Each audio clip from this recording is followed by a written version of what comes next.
जी नाज़रीन, Facebook live session में मैं हूं आपका दोस्त होस्ट रमेश कुमार बीएम। मेरा ताल्लुक डहर की डिस्ट्रिक्ट घोटकी सिंध पाकिस्तान से है। जबकि मेरे साथ आज है जो गेस्ट हैं मिस्टर मंसूर आलम साहब हैं, जिसका बेसिकली ताल्लुक कराची से है लेकिन इस वक्त यूएई में रह रहे हैं। हम उसके बारे में मजीद जानने गए, उसका तारुफ उसी की ज़बानी पूछेंगे। और सबसे पहले मैं मंसूर आलम साहब को अपने इस शो में आने पर खुशामदीद कहूँगा और सलाम। जी मंसूर आलम साहब, क्या हाल चाल है आपकी? खैरियत है? तबीयत ठीक है सर जी? बहुत बहुत शुक्रिया रमेश साहब, मुझे इनवाइट करने के लिए और टाइम देने के लिए। बेहतरीन है, ठीक ठाक है यहाँ पे। और फिलहाल तो घर में बैठे हुए हैं। बाहर लॉकडाउन की सिचुएशन है, तो घर से ही सब चीजें 90% काम हो रहा है। बस सिर्फ छोटे मोटे काम के लिए बाहर जाते हैं। बाकी अपना सर रहा थोड़ा सा हाँ, तारुफ करा दीजिएगा नाज़रीन को। जी जी। मैं आपको अपना तारुफ करा देता हूँ, छोटा सा, बिल्कुल मुख्तसर सा। वो ये है कि मेरा नाम है मंसूर आलम और मैं कराची पाकिस्तान से हूँ। और सन ईयर 2013 के अंदर जो है मैंने अपनी मास्टर्स कंप्लीट की थी सप्लाई चेन में। और तब से जो है मैं यूएई शारजा के अंदर हूँ, यहाँ पर जॉब कर रहा हूँ। और माशाल्लाह से मेरी फैमिली भी मेरे साथ है यहाँ पे। और अभी तक जो है, जो ओवरऑल मेरा एक्सपीरियंस है सिर्फ जॉब सेक्टर के हवाले से, वो 20 साल का है। मैंने मैन्युफैक्चरिंग इंडस्ट्रीज में काम किया, ऑटोमोटिव में, ट्रेडिंग में, टैक्सेशन में, हेल्थ केयर में। और जो बड़ी बड़ी कंपनीज है जिससे मैं रहा ताल्लुक रहा मेरा, एटलस होंडा है, हिल्टी है, माइडस है। और यूएई के अंदर ये जो कंपनी है, यहाँ के शेख हैं, क्राउन प्रिंस है, उनकी कंपनी है। तो वहां से अभी तक मैं एसोसिएटेड हूँ। और अभी जी तक तो जी। फिलहाल यही काम चल रहा है। माशाल्लाह, ज़बरदस्त। अच्छा सर, आपका 20 साल एक्सपीरियंस रहा है जॉब में, तो जो मुख्तलिफ शोबों में आपने काम किया उसको कैसे देखा? कौन से शोबे आपको मजीद पसंद आए? थोड़ा सा इस हवाले से बता दें। देखिए, मैंने जब अपनी कैरियर की स्टार्ट किया था कैरियर को, तो मैं अकाउंट्स की फील्ड में था, अकाउंटिंग। और अकाउंटिंग काफी मुझे इंटरेस्टिंग लगता था, क्योंकि मेरी पढ़ाई भी उसी हिसाब से थी, फिर मेरी जॉब भी उसी हिसाब से थी। फिर मैंने जॉब भी की, पढ़ा भी, और मैंने अकाउंटिंग लोगों को पढ़ाई भी। तो मुझे काफी मजा आता था अकाउंटिंग में। लेकिन क्योंकि फिर काफी एक लंबा टेन्योर हो गया था और टैक्सेशन की तरफ आगे काफी स्ट्रगल थी। और जो है, फिर जो है मेरे घर वालों ने अपोज कर दिया कि नहीं, टैक्सेशन की तरफ, लॉयर की तरफ नहीं जाना है, इस तरफ नहीं जाना है। तो फिर जो है मैंने अपनी फील्ड चेंज की। और उसके बाद मैं एटलस होंडा में आ गया।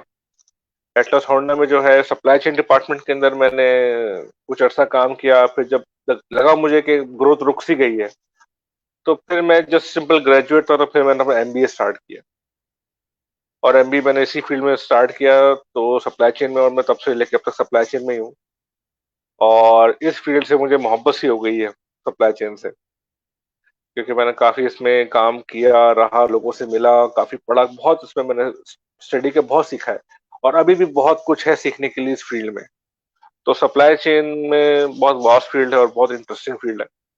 तो मैं भी तो उसी में ही हूँ, और आगे पढ़ने का भी इरादा रखता हूँ। देखें अल्लाह ने क्या सोचा है आगे।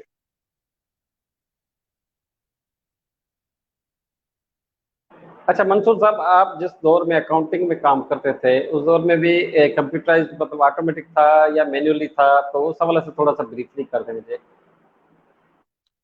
देखिए, मेरे जो वालिद साहब थे वो इनकम टैक्स में थे। तो उन्होंने ही जो है मुझे इस मशवरा दिया कि भाई किसी वकील के पास बैठ जाओ, उनसे काम सीख लो, कंप्यूटर तुम्हें आता है थोड़ा बहुत। कंप्यूटर उस जमाने में था लेकिन इतना आम नहीं था।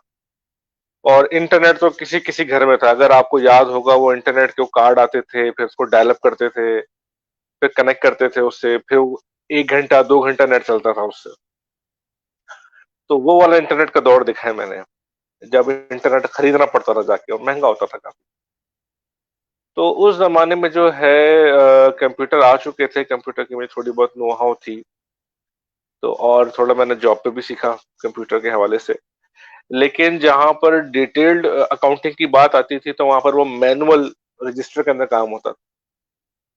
वो रजिस्टर के अंदर पूरी आप लाइन खींच के उसको एक एक चीज टैली करेंगे, डेबिट क्रेडिट, अच्छा ये चार्जेस वो चार्जेस, फिर बड़ा दिमाग लगा के उसकी बैलेंस शीट और उसको टैली करना पड़ता था। तो वो सारा काम मैंने मैनुअल किया।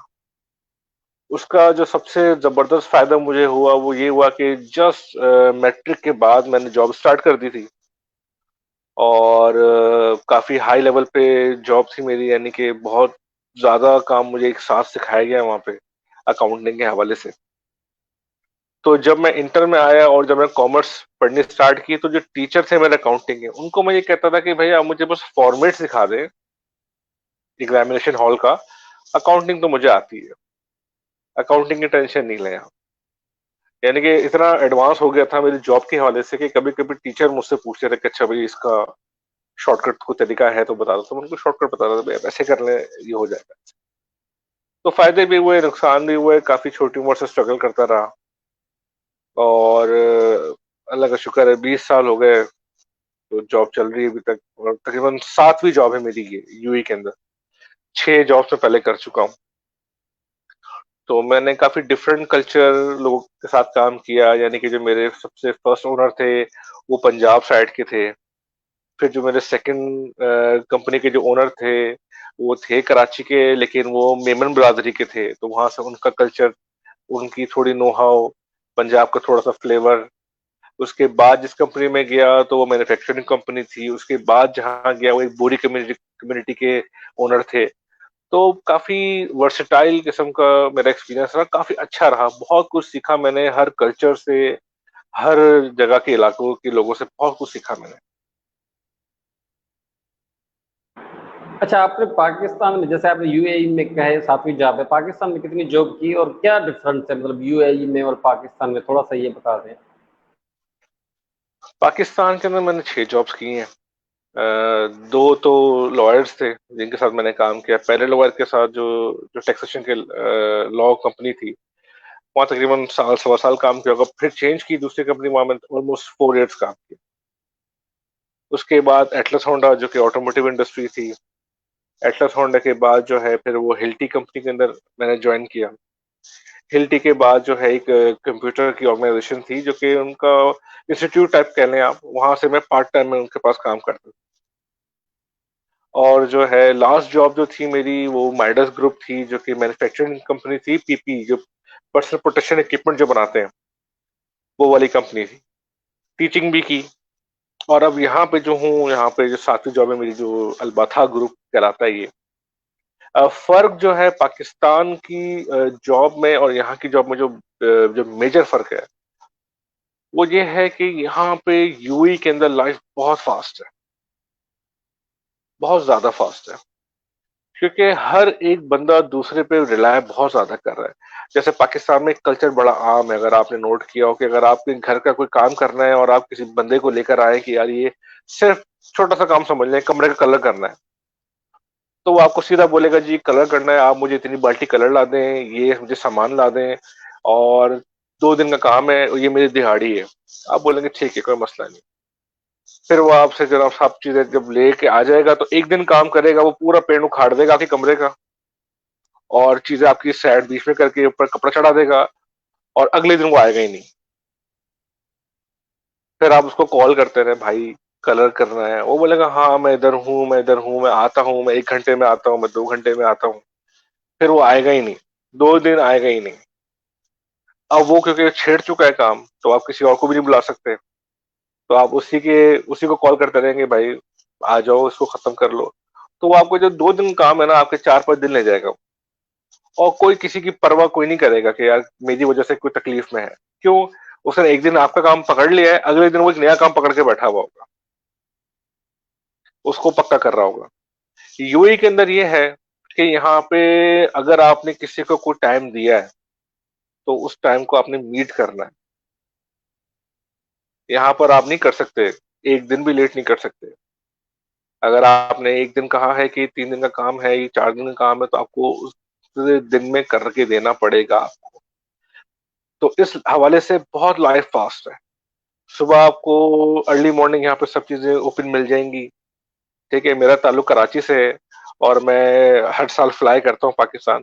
तो सबसे ज्यादा जो मुझे तकलीफ होती है, अगर जॉब के हवाले से आप किसी बंदे से पूछेंगे ना जिसने 15-20 साल काम कर लिया हो जॉब का, उसको आप पूछेंगे वो रात को 2 बजे सोए कि 3 बजे सोए, उसकी सुबह आंख खुल जाएगी ऑफिस टाइम पे,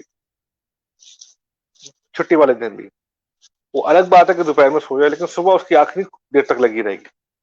तो जब मैं पाकिस्तान में उठता था और मैं बाहर निकलता था कराची में स्पेशली, तो 9, 10, 11 बजे भी ना दुकानें खुली हुई हैं, बाजार बंद पड़े हुए हैं, ठीक है, ना खाने की कोई चीज मिल रही है, ना ना कुछ चीज खरीदने के लिए है, तो आपका आधा दिन वेस्ट हो जाता है। यूएई के अंदर जो है आपको सुबह सुबह 8 बजे पूरा यूएई खुल जाए।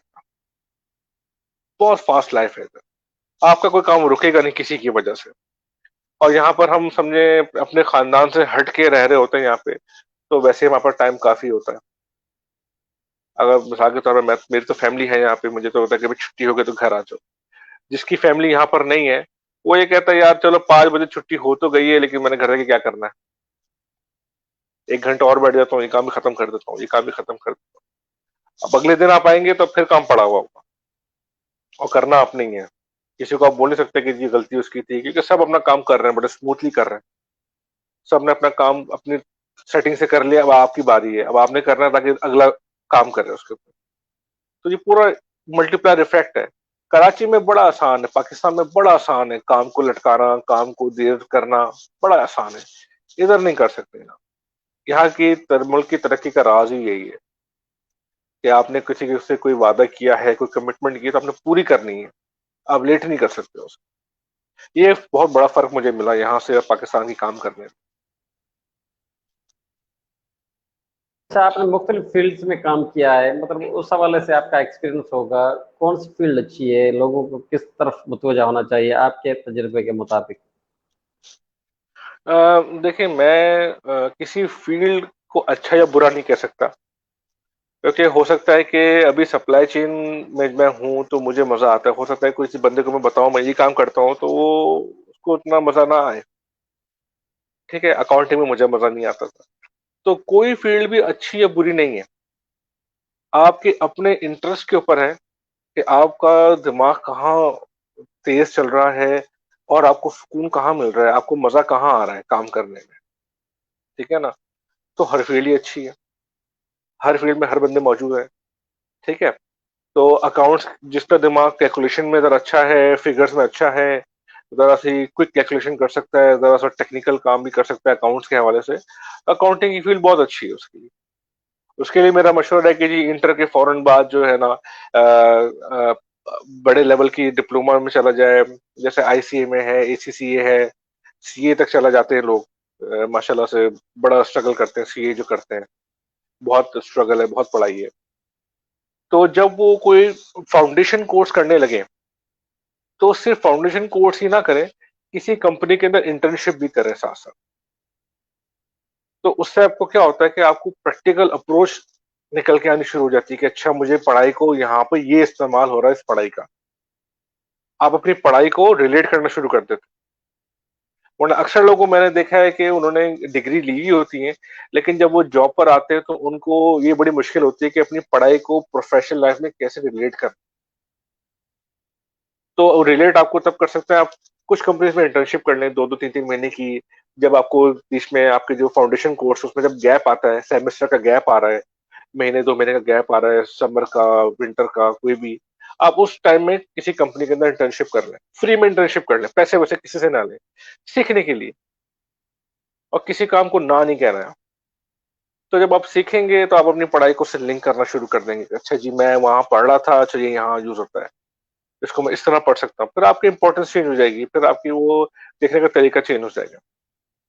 तो अगर आपका जो है इंटरेस्ट जिस फील्ड में है, आप उसी फील्ड में रहें, और आपने फिर चेंज ही नहीं करनी है वो फील्ड। ठीक है। मिसाल के तौर पे मैं सप्लाई चेन, मैंने फील्ड सेलेक्ट कर ली, अब मैंने उसको चेंज नहीं किया। जब मैं अपना मास्टर्स भी कर रहा था, तो मेरे काफी सारे दोस्त थे जो मेरे साथ मास्टर्स में थे, वो कोई बैंक की जॉब में चला गया, कोई टेली कम्युनिकेशन की जॉब में चला गया, ठीक है, कोई सेल्स एंड मार्केटिंग की जॉब में चला गया। और क्योंकि मेरी सैलरी काफी कम थी, और बीच में ऐसा भी हुआ था कि मेरी पढ़ाई रुक सी गई थी कि मैं फीस के पैसे नहीं थे, तो वो मुझे मशवरे देते कि यार तुम छोड़ो ये कंपनी, तुम यहाँ पर आ जाओ, तुम इस बैंक में आ जाओ, हमारे साथ लग जाओ, देखो उसमें पैसे हैं, कमा लो। तो मैं कहता ना, नहीं, मैं बेशक कम पैसे कमाऊंगा लेकिन मैं उसी फील्ड में रहूंगा जो फील्ड मैंने सेलेक्ट कर ली है। तो उसका फायदा मुझे ही हुआ कि जब 5-6 साल मैंने कम पैसे के अंदर उसी फील्ड में काम कर लिया, तो आज मेरी बढ़त हो गई। और जो मेरे बाकी दोस्त जो हैं वो भी माशाल्लाह सेट है अपनी अपनी जगह पे, लेकिन उनको एक रिग्रेट होता है कि जी हमने इंजीनियरिंग की लेकिन हम मार्केटिंग कर रहे हैं, हमने जो है वो एमबीए मार्केटिंग किया लेकिन हम अकाउंटिंग कर रहे हैं। तो जो उन्होंने पढ़ा वो उनको अपनी जॉब के अंदर इस्तेमाल करने का टाइम नहीं मिला, मौका नहीं मिला। और अब इतना आगे निकल चुके हैं वो लोग कि अब वो पीछे नहीं आ सकते। तो मेरा लोगों को मशवरा यही है, क्योंकि अभी बहुत सारे लोग काफी जल्दबाजी करते हैं, दूसरे को देख के काफी डिसहार्ट से हो जाते हैं कि जी मेरे पास पैसे नहीं, उसके पास पैसा है। आई नो बहुत मुश्किल चीज है। मैं ये नहीं कह सकता कि जी आप 10,000 कमा रहे हो, कोई बंदा 1 लाख कमा रहे हो, तो कोई बात नहीं यार। डेफिनेटली बंदे का दिल चाहता है कि मैं भी लाख रुपए कमाऊं, मैं भी ज्यादा पैसे कमाऊं, मेरा भी नाम हो। लेकिन क्या, थोड़ा सा सब्र करें, जिस फील्ड में है उसी फील्ड में रहें, सीखते रहें सीखते रहें। ठीक है ना। मैं जब ये होंडा कंपनी मैंने ज्वाइन की थी तो मेरे एक मैनेजर थे, मैं होंडा में था, वो चले गए थे छोड़ के। तो उन्होंने मुझे एक बड़ी अच्छी चीज सिख बताई थी। उन्होंने मुझे ये कहा था कि मंसूर डेली एक चीज सीखो, ऑफिस आते हो एक चीज सीखो, ज्यादा चीज भी सीख सकते हो लेकिन एक चीज जरूर सीख के जाओ, कोई नई चीज जो तुम्हें ना आती हो। ठीक है। तो मैंने उनकी इस बात पे अमल किया, चाहे छोटी चीज है या बड़ी है। एक्सेल का एक फॉर्मूला ही क्यों ना हो, एक्सेल में शीट के अंदर नाम चेंज करना हो, एक्सेल के अंदर कोई कलर चेंज करना हो, कोई ईमेल टाइप करनी हो, एक चीज, छोटी बड़ी रिस्पेक्टिव। तो होता क्या है कि अब 365 दिन है साल के, जिसमें से आप चले 200 दिन जा रहे हैं ऑफिस और सीख रहे हैं मिसाल के तौर पर। तो आपने एक साल में 200 चीजें सीख ली हैं, तो 10 साल में आपने 2000 चीजें सीख ली नहीं। तो आप अंदाजा लगाइए कि जब 10 साल के अंदर आप 1000-2000 एक नई चीजें सीख लेंगे और आपके पास वो जखीरा होगा, यानी कि आपकी नॉलेज होगी आपकी 2000 चीजों की, तो 10-12 साल की जॉब के बाद जब कहीं कोई मीटिंग हो रही होगी, जब कहीं कोई डिस्कशन हो रही होगी, आपसे जब मशवरा लिया जा रहा होगा, आप जब बात करेंगे तो सामने वाला बंदा समझ जाएगा कि हाँ यार इसने काम किया है, इसको पता है, ये इधर उधर की बातें नहीं कर रहा है, इसने चीजें सीखी हैं। वो छोटी छोटी 2000 चीजें जमा हो जाती हैं जो आपको एक इम्पैक्ट आपको लाइफ में बनाती है। अभी हम बचपन से सीख रहे हैं, अभी हमने चलना फिरना खाना बोलना हंसना भागना बाल बनाना कपड़े पहनना, ये बचपन से सीखते आ रहे हैं। कितनी चीजें सीख चुके हैं हम लोग, ये सब चीजें एक दिन में तो नहीं सीखी। तो इसी तरह जॉब का भी यही है, आप डेली कुछ ना कुछ नया नया सीखें, सीखें और चुपचाप सीखते रहें। जब मौका मिले तब आप उसको डिमॉन्स्ट्रेट करें कि हाँ यार ये मुझे आता है, वहां वैल्यू एडिशन कर सकें। अच्छा मंसूर साहब, जैसे हम पाकिस्तान में जॉब करते हैं, मतलब 8 घंटे मुकर्रर होती है लेकिन ओवर टाइम भी लग जाता है, यहाँ पर यूएई में क्या डिफरेंस है? और दूसरा ये सैलरी का हिसाब क्या देखते हैं आप? मतलब आपका माशाल्लाह वसी तजुर्बा है, तो इसकी बुनियाद पर आप क्या कहेंगे? मतलब सैलरी का कितना डिफरेंस है, या ओवर टाइम का डिफरेंस है नहीं है थोड़ा? ओवर टाइम जो है यहाँ पे सिर्फ और सिर्फ ब्लू कॉलर स्टाफ का है, जो यानी कि साइट के ऊपर काम कर रही है, जो एक्स्ट्रा आवर्स में जो लेबर काम कर रहे हैं, जो ड्राइवर्स काम कर रहे हैं। ऑफिस स्टाफ का यहाँ पे ओवर टाइम का कॉन्सेप्ट नहीं है। ठीक है ना।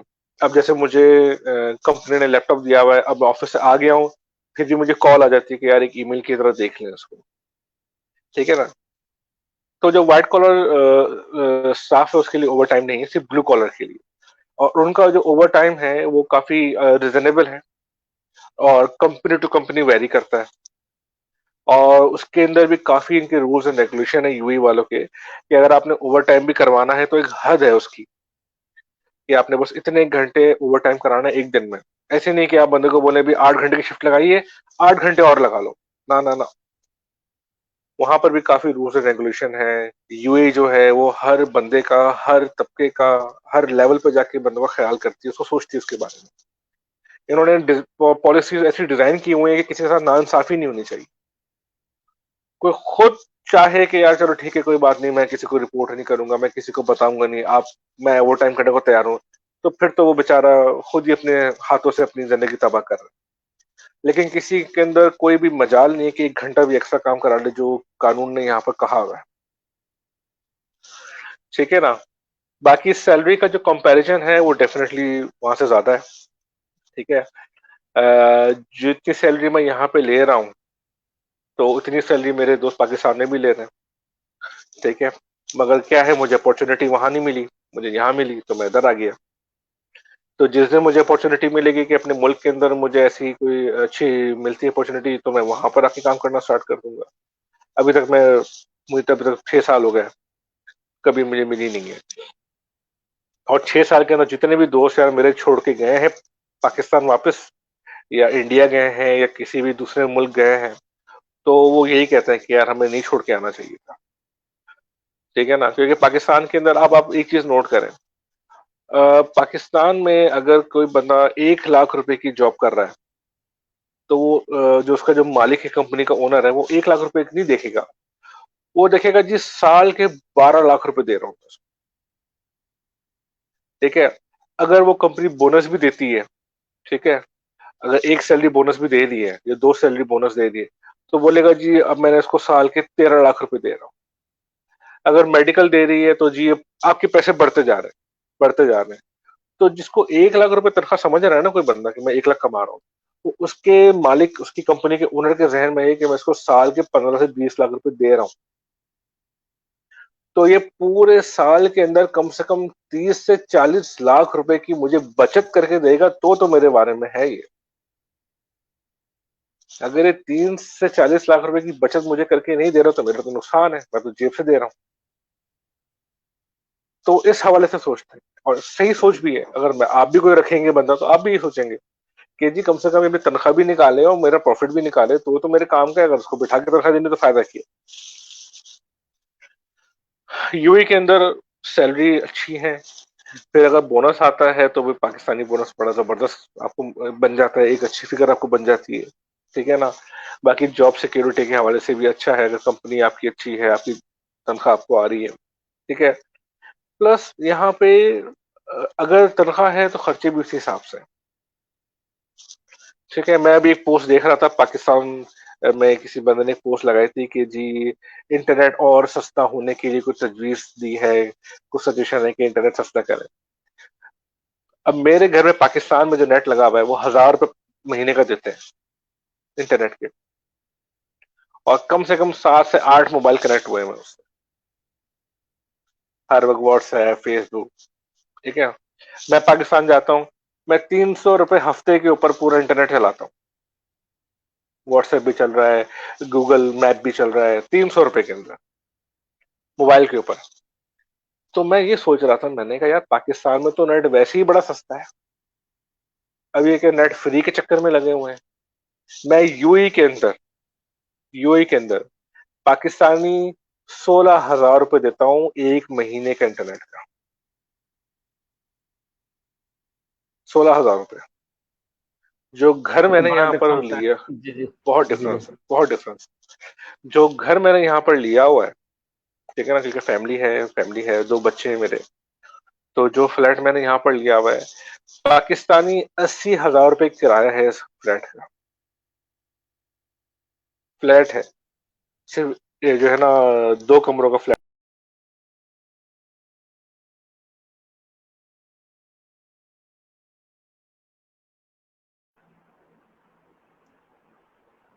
लगता है हमारा मंसूर साहब से राब्ता मुनक़ता हो गया है। हम कोशिश करेंगे उनसे दोबारा जुड़ने की।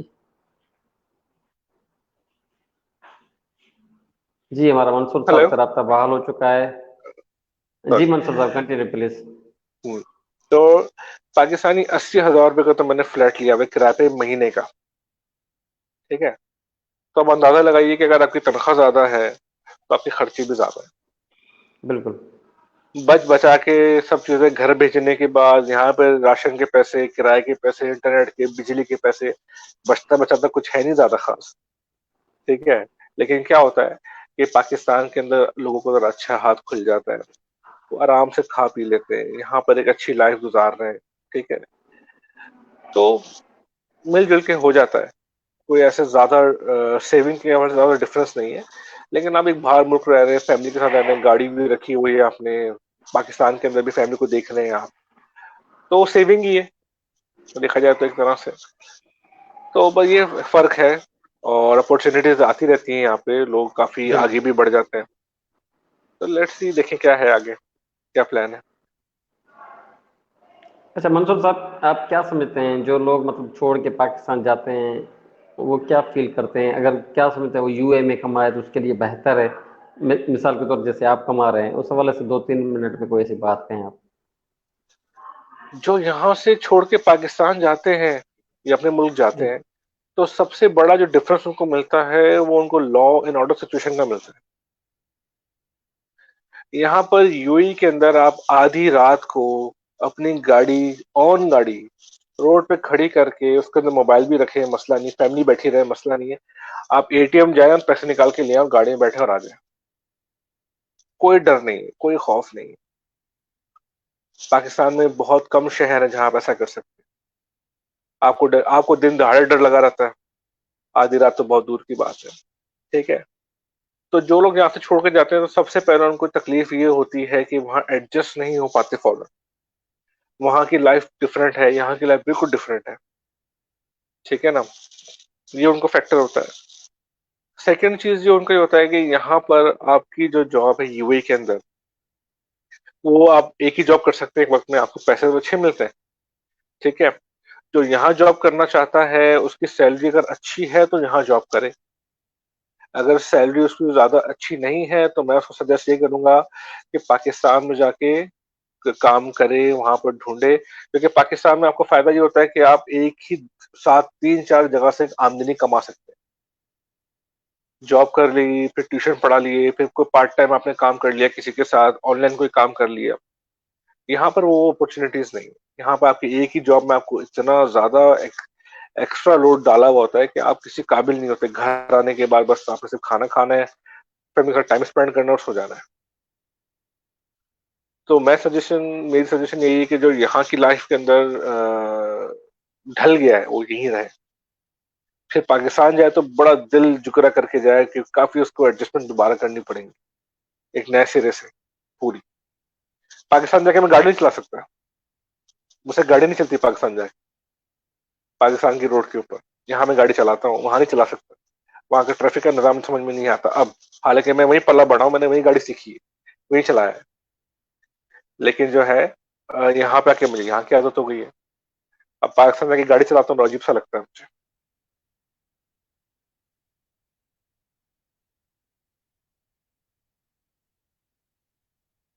हेलो। जी जी सर, जी प्लीज कंटिन्यू।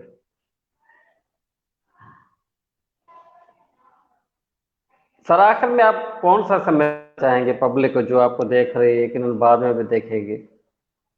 क्या कह रहे हैं, मैं आपकी आवाज में कट रही है आपकी आवाज। मैंने कहा कोई मैसेज देना चाहें, आपका बहुत से नाज़रीन देख रहे हैं, बाद में भी यकीनन देखेंगे, को 2 मिनट का मैसेज दे दें प्लीज आखिर में। 2 मिनट का मैसेज मैं उनको यही देना चाहूंगा कि कोई भी काम आप स्टार्ट करें तो थोड़ा सा उसमें सब्र रखें।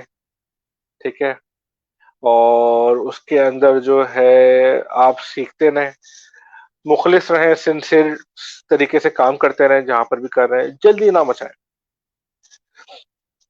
आसान चीज नहीं है, मैं मानता हूँ आसान नहीं है। कोई बंदा घर से कमाने निकला है तो वो चाहता है मैं ये भी कमा लूं, ये भी कमा लूं घर वालों के लिए, अपनी ख्वाहिशें तो बंदा बिल्कुल ही पीछे कर देता है।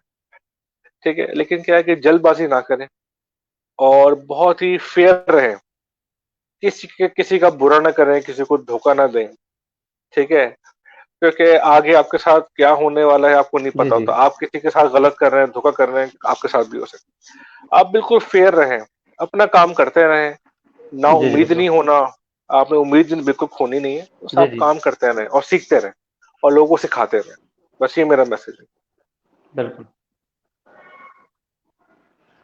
जी बहुत शुक्रिया मंसूर आलम साहब, आप यूएई में बैठ के भी पाकिस्तानी लोगों के लिए आपने अच्छा सा पैगाम दिया, पूरी दुनिया भर के लोगों को भी अच्छा पैगाम दिया, और आपने अच्छी सी बातें अपने तजुर्बात की बुनियाद पर शेयर की। उम्मीद करता हूँ कि लोगों को पसंद आई होगी, और यकीनन कुछ न कुछ बातों पर, जैसे आपने कहा किसी एक पॉइंट को भी डेली सीखना चाहिए, तो महीने में 30 पॉइंट बंदा सीख सकता है। तो इस तरह आपकी बातों में भी कुछ लोगों ने फवायद हासिल किए होंगे। बहुत अगर आप शुक्रिया मेरी मंसूर साहब, फेसबुक इंशाल्लाह अगर आप अगले मेरी किसी नए प्रोग्राम में नए मेहमान के साथ फिर हाजिर। जी मैं सिर्फ एक चीज खत्म करूंगा। अगर आप मेरी फेसबुक प्रोफाइल पे भी जाएंगे तो मैंने वहाँ एक छोटी सी लाइन